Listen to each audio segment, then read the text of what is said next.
તો છોટાઉદેપુરના નસવાડીમાં સામૂહિક આરોગ્ય કેન્દ્રના લોકાર્પણ પ્રસંગે ધારાસભ્ય અભયસિંહ તડવીના નિવેદનથી વિવાદ સર્જાયો। ડુંગરાળ વિસ્તારમાં એમ્બ્યુલન્સ ન પહોંચવા બદલ ધારાસભ્યે વ્યવસ્થા સુધારવાના બદલે પ્રજાને જ દોષી ગણાવી અમારો વાંક નથી તેમ કહી હાથ ઊંચા કરી દીધા હતા।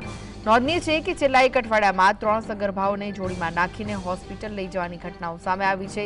100 થી વધુ ફળિયાને જોડતા રસ્તાઓ અને એસટી બસની માંગણી સંતોષવાના બદલે ધારાસભ્ય પ્રજાની રજૂઆતો પ્રત્યે ઉદાસીન જણાતા લોકોમાં ભારે રોષ જોવા મળી રહ્યો છે।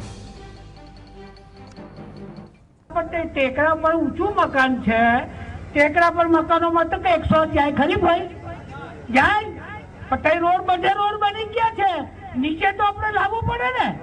તો આટલું કામ તમારે બોલવાનું છે, બોલજો, બાકી હવે તો વિડીયો વાળા ઓછા થઈ ગયા, બાકી પેલા વિડીયો જબ્બર આવે ને જોઈજો ને થાકી જવું। આટલું મોટું કામ આ સરકારે કર્યું છે ત્યારે તમારે કઈ નીચું જોયું મેં કોઈ રાખ્યું